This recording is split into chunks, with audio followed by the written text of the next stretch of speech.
Chào đón quý vị đến với chương trình Bạn Muốn Hẹn Hò phiên bản đặc biệt hẹn ăn trưa. Và ngày hôm nay cũng là một địa điểm rất quen thuộc. Đây là rạp chiếu phim ở cụm rạp Cinebox 212 Lý Chính Thắng. Và ngày hôm nay chúng ta sẽ gặp gỡ cặp đôi như thế nào đây? Nhưng mà đương nhiên rằng khi đến gặp gỡ nhau trong chương trình này, các bạn ấy sẽ được thưởng thức một bữa ăn trưa cùng nhau rất là thú vị để cùng nhau trò chuyện. Và qua buổi ăn trưa trò chuyện này chúng ta mới quyết định được có bấm nút hẹn hò với nhau hay không quý vị nha. Và bây giờ đằng kia là chàng trai đang ngồi chờ đợi cô gái của mình rồi. Cát Tường sẽ vào và sẽ kết nối câu chuyện cho họ.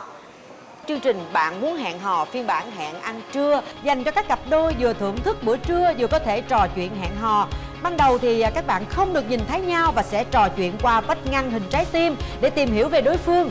Sau đó khi vách ngăn trái tim được kéo ra, hai bạn sẽ được nhìn thấy nhau và cùng nhau thưởng thức bữa trưa trước khi đưa ra quyết định cuối cùng có bấm nút hẹn hò với nhau hay không.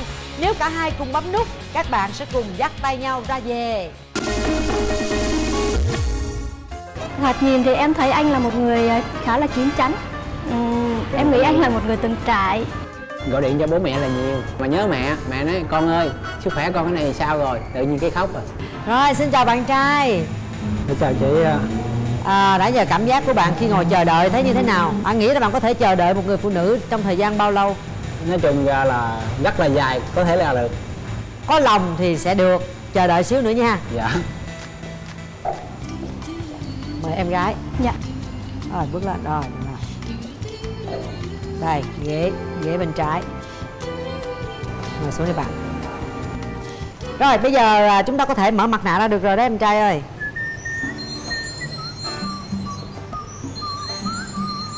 Rồi, bây giờ mình hãy giới thiệu đi. Em xin chào chị Cát Tường. Em tên đầy đủ là Lâm Văn Hiếu. Sinh ra và lớn lên ở tại thành phố Châu Đốc. Châu Đốc, tỉnh An Giang. Ồ. Em đang làm việc và sinh sống tại huyện Nhân Trạch, tỉnh Đồng Nai. Từ Nhân Trạch chạy lên thành phố Hồ Chí Minh bao xa? 50 mấy cây thưa chị. Đi tiếng mấy thôi cái gì? Dạ. Là chạy lên đây quay ăn trưa xong rồi chạy về? Dạ. Wow. Mình đang làm công việc gì? Năm nay bao nhiêu tuổi? Dạ, năm nay 32 tuổi. Em đang làm cho một công ty cổ phần công nghiệp Ý Mỹ. Em làm cái bộ phận nào đó? Em làm cái bộ phận nhiên liệu xí phun mà. Dạ. Vừa sấy vừa phun. Rồi, mời em gái. Em chào chị Cát Tường, chào bạn nam bên kia và tất cả mọi người. Em tên là Vân, em quê ở Nghệ An và hiện tại thì em đang sinh sống và làm việc ở thành phố Hồ Chí Minh. Em vào thành phố Hồ Chí Minh lâu chưa? Dạ, thưa chị em vào được 2 năm rồi chị ạ. Em đang làm công việc gì? Công việc hiện tại của em là kế toán kiêm với bán hàng online á chị. Mình làm việc ở đâu em? Dạ, em làm ở Gò Vấp á chị. Gò Vấp đi xuống Nhân Trạch thì cũng gần chứ không đến nỗi xa lắm ha. Dạ. Ưu điểm khuyết điểm của em là gì? Dạ, em nấu ăn ngon, em sắp xếp được công việc nhà, đúng gu là người phụ nữ của gia đình hả chị. Sống biết trên dưới và nhược điểm của em thì bao la. Khi mà em không vừa lòng một cái vấn đề gì đó chị thì em thường hay thể hiện ra mặt đó chị, là mặt hầm như thịt bằm nấu cháo luôn ấy. Nhiều lúc em thẳng tính quá nên là cũng dễ bị mất lòng. Đó là hai cái nhược điểm lớn nhất của em. Thế còn em, ưu điểm khuyết điểm của em là gì? Dạ, ưu điểm của em thì nhiều lắm chị. Như là thích hát nè, thích làm từ thiện nè, thích đi du lịch và thích mạo hiểm, những cái trò chơi nào rất là mạo hiểm vậy. Cả áo giác mạnh là em rất là thích. Trời ơi. Dạ. Rồi khuyết điểm? Còn khuyết điểm của em là nói chung hay mất nước, khóc nhè lắm. Ai mà chọc về giận em là làm khóc à. Thích chơi mạo hiểm mà lại khóc nhè. Ai chọc giận em là em khóc mà không nói được những gì hết á. Vậy hả? Dạ, khóc luôn. Rồi còn gì nữa không? Hết rồi, có nhiêu thôi à. Nhiêu đó thôi. Dạ. Rồi bây giờ mình hát thử một bài hát cho nó xôm lên. Ta cùng nhau đón thêm mùa xuân, xuân dù thay đổi biết bao lần, xin khấn nguyện kết chặt tình thân, vinh canh lộc những bâng khuâng, năm nay chắc gặp tình quân. Em cảm nhận về giọng hát ảnh như thế nào? Dạ, giọng hát của anh ngọt ngào, sâu lắng. Em nghe nhạc Xuân mà em cảm giác em buồn luôn á chị. Trời ơi, nhạc Xuân buồn luôn hả? Rồi bây giờ nói về tình duyên một chút xíu đi. Mình trải qua mấy mối tình rồi em gái? Dạ, em trải qua 2 mối tình chị. 2 mối tình. Một mối tình thời sinh viên, còn một mối tình thì bạn trai đi xuất khẩu lao động ở bên Hàn Quốc á. Thành ra là cũng không có xác định lâu dài với nhau, nên là bọn em chia tay. Chia tay bao lâu rồi? Dạ, cũng gần 1 năm á chị. Rồi vậy thì bạn trai? Em thì nói chung ra là chưa có mối tình nào hết chị. Gì? Tại vì nói chung ra em thì không biết tỏ tình như bao chàng trai khác, dở lắm. thành ra thế tới giờ Rồi bây giờ mình nghĩ là mình có thể nào có cách tỏ tình với cô gái bên này không? chút tại vì em cũng mới học hỏi giữa nhiều bạn rồi em có thể rút kinh nghiệm được Học chút. hỏi bằng cách nào? Mình đi chơi á, rồi em có thể học hỏi được cách bạn nam cô gái như thế nào, rồi em thấy rút kinh nghiệm từ đó ra. Quan trọng phụ nữ thích là được quan tâm, chăm sóc. Mình yêu thương người ta, mình thích ta, mình phải để ý người ta. Mình phải biết được là ở cái đường đi lối về của cô ta, cô làm gì, đi đâu. Dạ. Mình phải biết được cô thích ăn món gì, lúc cô nào cô giận, lúc nào cô vui. Dạ. Chỉ cần một chút xíu đó là hạ gục được đối phương liền. Nói Dạ. chung mình phải có lòng, phải có tâm. Dạ. Còn cứ anh thích em, anh yêu em nhưng mà cứ cà lơ phất phơ là không bao giờ vô được phụ nữ Dạ. nha. Đó Dạ. là kinh nghiệm chị Tường chia sẻ đó. Dạ cảm ơn chị ạ. Bây giờ mẫu người lý tưởng của hai bạn là gì? Em muốn tìm người bạn trai như thế nào? Trước hết là phải chín chắn, chứng chạc và có công việc ổn định đó chị. Em thích một người bạn trai có khiếu hài hước. Nhưng mà đừng có nói nhiều nha chị, tại vì bình thường em nói nhiều lắm. Em không thích bạn trai quá kỳ bo á chị. Và quá gọi là hay nói phét đó chị. Nhưng người bạn trai chưa có tình trường, chưa có kinh nghiệm trong tình yêu thì em nghĩ như thế nào? Chắc có lẽ là bạn ấy dắt gái hoặc là Thì em có thích người như vậy không? cái đó không quan trọng đâu chị, em có kinh nghiệm là được. Rồi, em thích người bạn gái như thế nào? Một người phụ nữ truyền thống biết chăm lo gia đình và yêu thương mọi người xung quanh và hiếu thảo với cha mẹ, chỉ thế thôi. Về ngoại hình? Như Lương Bích Hữu vậy đó thôi chị, tầm cao khoảng từ 1m55 đến 1m6 đổ lại thôi. Chung là cũng vừa vừa người. Dạ. Bây giờ hai bạn hãy nhìn thẳng ha. Chị Tường sẽ kéo cái cửa trái tim này ra. Hai bạn sẽ trực tiếp nhìn thấy nhau để xem là đối phương có trùng khớp gì với cái mong muốn của mình hay không nha. Dạ. Mở cửa trái tim.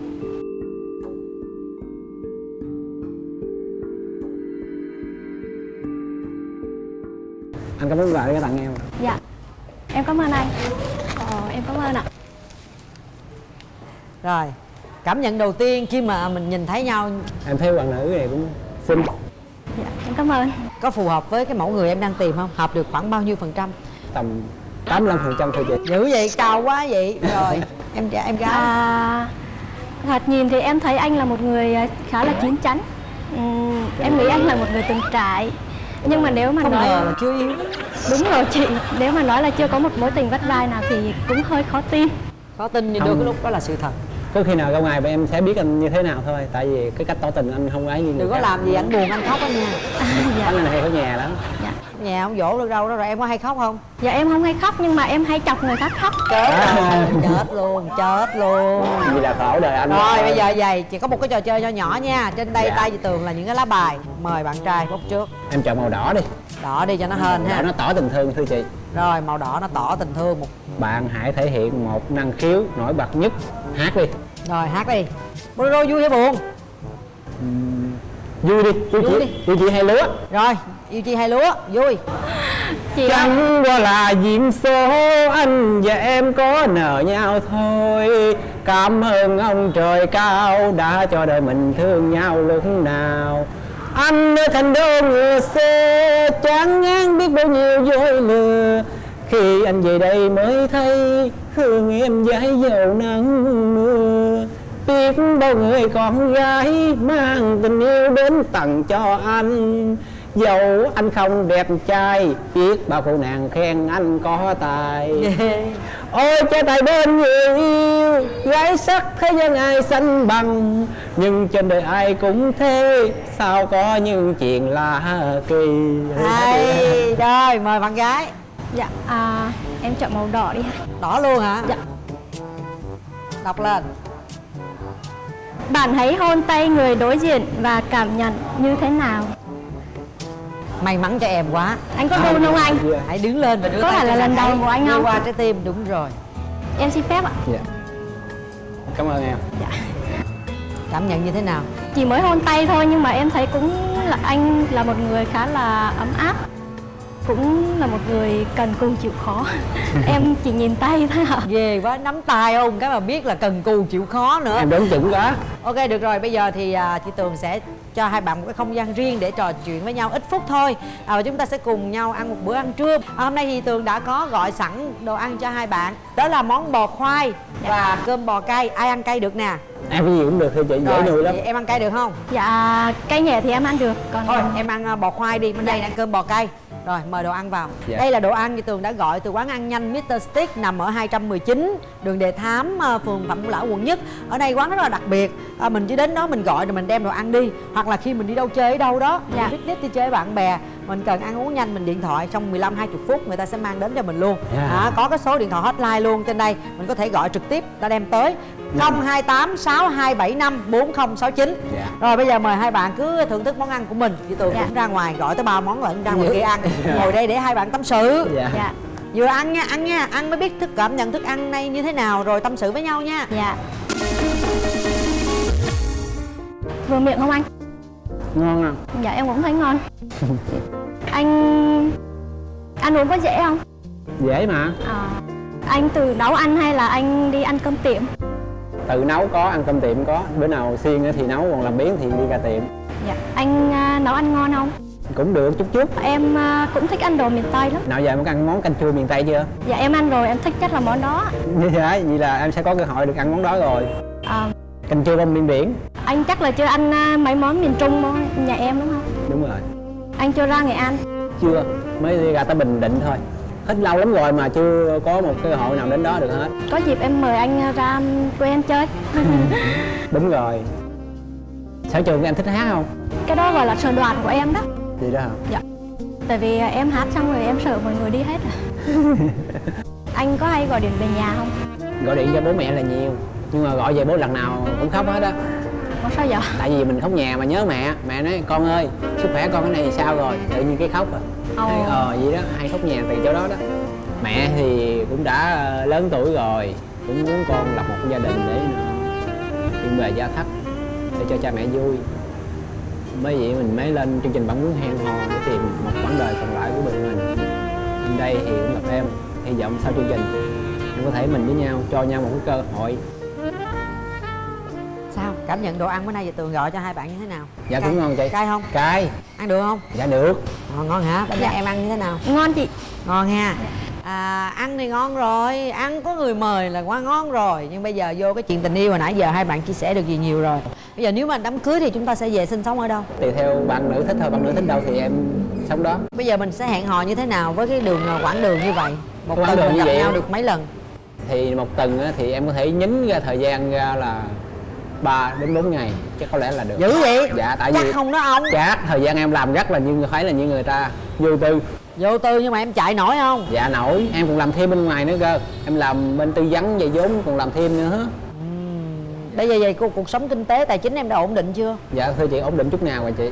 Chút nào rồi bao lâu thì mình tiến tới hôn nhân được? Nó phụ thuộc vào bạn nữ thôi. Nếu như bạn nữ thì muốn tiến tới thì em tới, còn bạn nữ kêu chờ thì em chờ. Em thích Chàng trai cũng rất là thiệt tình mặc dù chưa yêu lần nào. Tụi em có coi tuổi, có kỳ tuổi hợp tuổi gì không? Em cũng có hơi mê tín một chút. Ồ, em tuổi gì? Tuổi con gì? Dạ em tuổi Mùi chị. Tuổi Mùi. Em muốn tìm bạn trai tuổi gì? Em muốn tìm bạn trai tuổi Ngọ hoặc là tuổi Mão. Mùi. Mùi Mão. Mão là mẹo á hả? Là con mèo á chị. Thì mẹo đó, Mùi sao mẹo? Em tuổi con gì? Dạ em tuổi Mão. Tuổi Mão là hợp tuổi nè. Dạ là Vậy là trúng ý rồi phải không? dạ đúng rồi. Rồi, đó là trúng ý về những cái gì mình chia sẻ thôi. Bây giờ đến cái giây phút quan trọng là thật sự trong lòng các bạn cảm nhận như thế nào.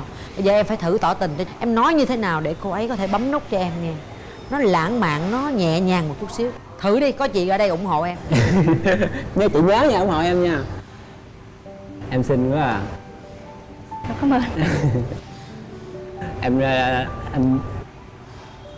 Em có bao giờ mà nắm tay một người bạn trai mà em có cảm thấy hồi hộp không? Dạ có ạ. Còn anh thì cũng rất là hồi hộp nhưng mà cũng rất là vui. Thôi chỉ vậy thôi, tại tỏ tình anh dở quá. Trời ơi. Bây giờ nói không được, có đọc thơ, có bài thơ nào tỏ tình không? Dạ có. Rồi đọc đi. Em cười xinh quá à. Nàng trao một nửa nụ cười làm ta để mắt mà cả đời nhớ thương. Nàng trao một nửa nụ cười làm ta để mắt cả đời nhớ thương. Dạ. Được rồi, đặt tay vào nút bấm nha hai bạn. Bây giờ là thời phút quan trọng. Bấm nút là để hẹn hò với nhau, yêu đương, tìm hiểu và tiến tới hôn nhân. Cái nút bấm này không phải để tìm bạn bốn phương và kết bạn để chơi uống ly cà phê rồi về. Hãy quyết định sau 3 tiếng đếm. 1 2 3. Hết thời gian. Như vậy là đèn của hai nửa trái tim đã cùng sáng và ghép trái tim lại với nhau. Mời em trai, em đã thành công rồi. Cảm ơn chị. Tỏ tình cũng chưa hay lắm nhưng mà cũng rất may mắn. Nắm tay nhau đi hai bạn. Kể từ ngày hôm nay các bạn ấy đã chính thức cho nhau cái cơ hội để tìm hiểu nhau. Và mình chưa có kinh nghiệm cũng không sao cả, nhưng quan trọng là mình có tấm lòng. Hãy nhớ nha, đừng bao giờ để cô ấy cảm thấy cô đơn hay lạc lõng. Như vậy thì mình mới giữ được trái tim của cô ấy. Cảm ơn chị ạ. Tất cả những gì đó là chân thành, rút ruột rút gan ra chia sẻ với bạn nha. Dạ, Cố gắng dạ. lên.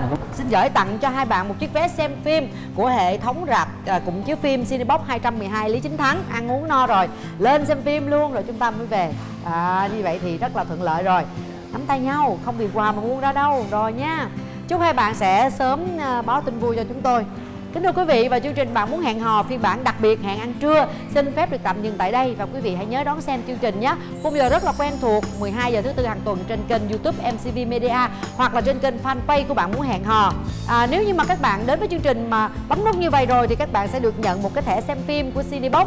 Nếu không thì không sao cả, mình vẫn nhận được một cái phiếu offline để tham gia chương trình Bạn Muốn Hẹn Hò phiên bản offline. Hãy nhanh tay lên đăng ký với chương trình khi các bạn đang còn ế và muốn tìm một nửa yêu thương nha. Bây giờ xin chào và hẹn gặp lại.